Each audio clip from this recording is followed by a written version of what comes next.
안녕하세요, 오피티비입니다. 오늘은 리브라 코인에 관한 설명을 조금 해보도록 하겠습니다. 재작년 6월 페이스북의 마크 주커버그는 이 리브라라는 코인을 오픈했습니다. 어마어마한 SNS 공룡 기업이죠.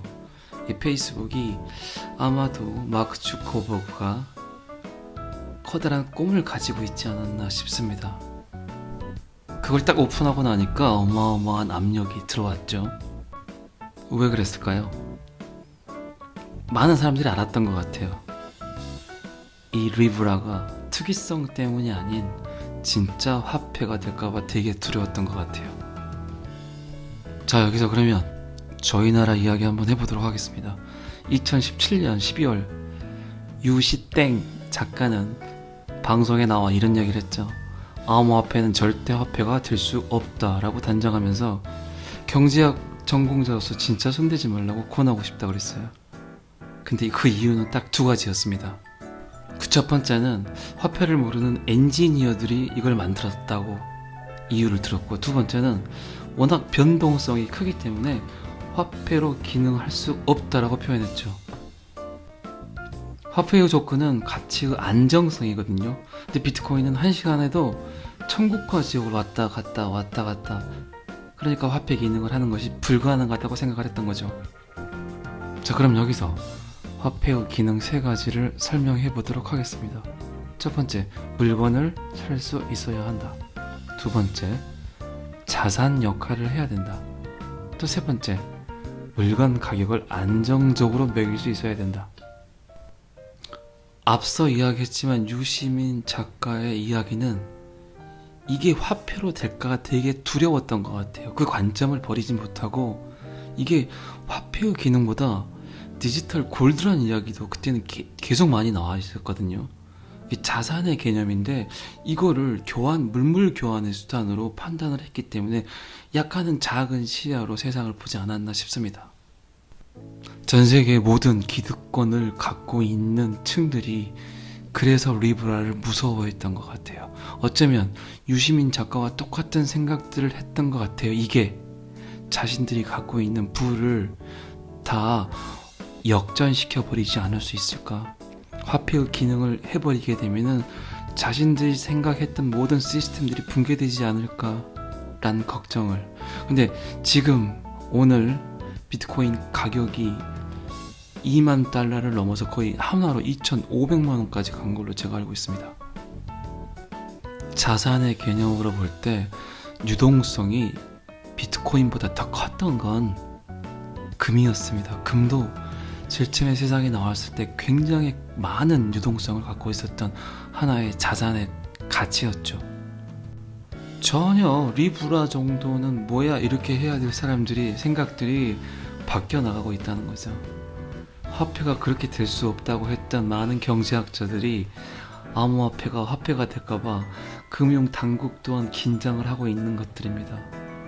이 모두가 리브라에 관한 이야기였습니다. 전 세계 재무장관, 중앙은행장들은 리브라가 규제를 준수했는지 새로운 규제가 필요한지 계속 여기를 파헤치고 싶었던 거겠죠. 리브라는 또다시 이름을 바꿔서 2021년 1월 정도에 DM이라는 이름으로 오픈을 하게 된다고 합니다. 너무나 많은 압력이 들어오기 때문에 마크 주커버그님께서 규제 당국과의 협의 및 승인 없이 독단적으로 추진하지 않겠다며 한 발 물러섰다가 이제 다시 DM이라는 걸로 오픈하게 되었죠. 다들 아시겠지만 리브라는 천칭자리라는 뜻을 갖고 있었고 DM은 라틴어로 데이 라는 뜻을 갖고 있다고 합니다. 지금까지 경제학자들이 되게 우려했던 유동성이라든가 화폐의 가치라든가 이 모든 부분을 해결을 해서 리브라라는 거를 오픈을 하려고 했거든요. 그 리브라는 도대체 어떤 구조이기에 화폐가 될까봐 세계 모든 금융 당국들이 쫄았을까요? 마크 주커버그는 가치를 안정화하기 위해서 세 가지 구조를 내걸었어요. 리브라에. 첫 번째는 퍼블릭 블록체인이 아닌 프라이빗 블록체인, 그리고 준비금, 그리고 스테이블 코인, 이 세 가지 구조로 만들었습니다. 제가 이 앞 영상에 설명을 해드렸습니다만 프라이빗 블록체인과 퍼블릭 블록체인의 차이를 설명을 해드렸어요. 이 리브라는 비트코인과 같이 퍼블릭 블록체인이 아니라 프라이빗 블록체인입니다.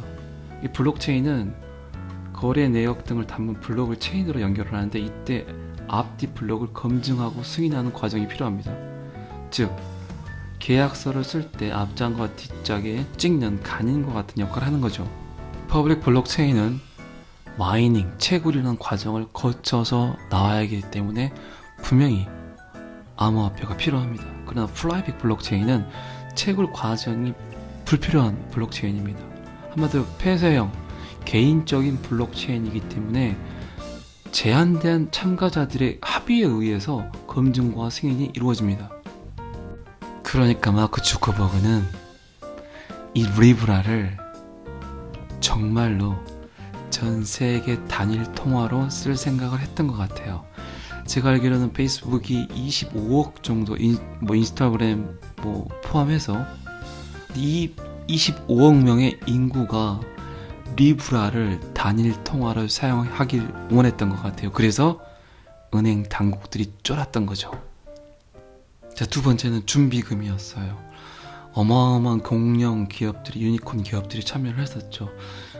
이베이, 비자, 마스터카드, 우버, 거의 28개 회사가 출자금을 내서 투자를 해서 최소 1,000만 불씩 투자를 해서 준비금을 조성을 했어요. 그래서 코인 개수를 한정을 지었겠죠. 이걸 기초로 리브라 발행량을 결정을 해서 이 발행량으로 통화를 하길 원했던 것 같아요. 그리고 이 받았던 리브라 코인은 금태환 제도, 금으로 바꾸어주는, 자기의 갖고 있는 증서를 금으로 바꾸어주는 그런 식으로 이 리브라 코인을 갖고 있는 사람들에게 달러로 교환을 해주는 그런 방식이었습니다. 그런 다음에 많은 사람들이 리브라 코인을 사용하게 되면 이제 퍼블릭 블록체인으로 전환을 할 계획이었죠. 5년 뒤에 퍼블릭 블록체인으로 전환을 하겠다고 이야기를 했었습니다. 이때부터 돈이 되겠죠. 많은 코인을 보유한 사람들은, 많은 사람들이 이 리브라 코인을 가지고 거래를 하면서 자연스럽게 그 시기가 오는 시점에서 퍼블릭 블록체인으로 전환을 하겠다는 겁니다. 그리고 세 번째 조건은 스테이블 코인이었어요. 스테이블 코인은 뭐냐면, 비트코인은 굉장히 등락이 크잖아요. 근데 이 스테이블 코인은 어느 정도의 가치에 픽스 고정을 해버리는 거예요. 달러나 엔화, 유로와 같은 주요국 통화로 구성된 은행이나 국채 등 이 변동성에 아주 정밀하게 레벨을 맞추면서 너무 높지도 않고 너무 낮지도 않은 가격을 계속 고정시키겠다는 얘기였습니다. 그러니까 리브라 코인으로 거래를 하는데 너무 많다 그러면 소각시키고, 또 너무 부족하다 그러면 또 발행하기도 하고, 그 밸런스를 아주 잘 맞춰 가겠다는 얘기였죠. 이 리브라 코인은 만약에 상용이 됐다면, 모르겠어요. 내년 1월에 오픈을 해서 어느 정도의 상용화가 될지는 모르겠습니다만 어마어마한 공룡 그 이상의 기업이 돼버리겠죠. 페이스북이 25억, 왓츠앱 15억, 인스타그램 10억, 요 세 개의 SNS를 합치면 거의 50억 명이 리브라 코인, 이제 DM 코인으로 어떤 일이 벌어날지, 어떤 일이 생길지 모르겠습니다. 주요 기업들은 비자, 마스터카드, 페이팔, 우버, 이베이, 어마어마한 보다폰도 들어와 있었고, 코인베이스, 어마어마한 기업들이 이 리브라를 지원했었죠. 우버를 이용해서 요금을 낼 때, 이베이에서 물건을 살 때, 또 호텔 예약을 할 때, 음악을 들을 때 모든 결제가 리브라로 가능하다는 얘기입니다. 자, 이렇게 되면 유시민 작가가 이야기했던 비트코인은 암호화폐는 절대 화폐가 될 수 없다라고 하는 논리는 무너지게 되는 셈이죠. 발행량을 조정해서 준비금과의 상관관계를 구체화하지 않았지만 안정적 가치를 유지하도록 설계가 돼 있었고요. 많은 사람들이 사용하면서 보편적 신뢰를 얻을 가능성이 굉장히 크다는 거죠. 만약 이렇게 돼버리면 금융당국뿐만 아니라 많은 기업들이 페이스북을 무서워하게 될 겁니다. 페이스북이 전 세계 정보의 어떤 SNS 통로로 빅데이터를 수집을 했지만 이제 금융 빅데이터까지 취합이 돼버리기 때문에 무서운 기업이 돼버린다는 얘기입니다. 물론 리브라를 법정화폐 달러면 달러, 원화면 원화로 현금화할 때 발생하는 데이터를 규제당국이 열어볼 수는 있겠죠. 그러나 이보다 더 훨씬 엄격한 규제가 필요하다는 것들이 어쨌든 정부의 생각들이었겠죠. 각각 정부의 생각이었겠죠. 어쨌든 리브라의 다른 이름으로 DM이라고 내년 초에 이 DM이 오픈이 되는데 출시가 되는데 규제당국에 의해서 설계가 어떻게 변경될지는 아직 모르겠어요. 출시가 된다면 이 DM은 기존 화폐 전쟁 구도를 완전히 흔들 가능성이 굉장히 높습니다. 달러 대 위안의 구도를 넘어 각국 통화 대 암호화폐, 가장 많은 규제를 받는 이 암호화폐 시장에서 정말 무국적 암호화폐가 될 수 있는 존재가 될 수 있다는 거죠.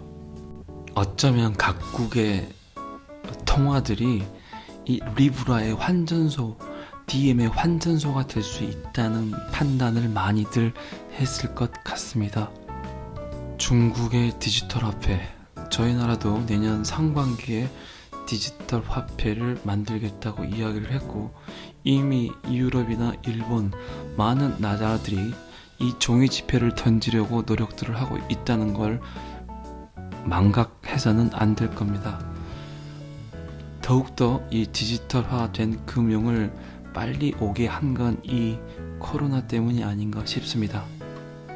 이제 3차 팬데믹이 시작이 됐다고 하는데 갈수록 종이 지폐의 어떤 존재감이 밑으로 떨어지는 것 같아요. 추락을 하는 것 같아요. 암호화폐, 가상화폐, 디지털 화폐는 이 코로나 때문에 굉장히 빨리 올 수도 있습니다. 많은 분들이 제 방송을 보고 조금이라도 그에 대한 대비를 하셨으면 하는 방송이 되길 바랍니다. 감사합니다. BTV였습니다.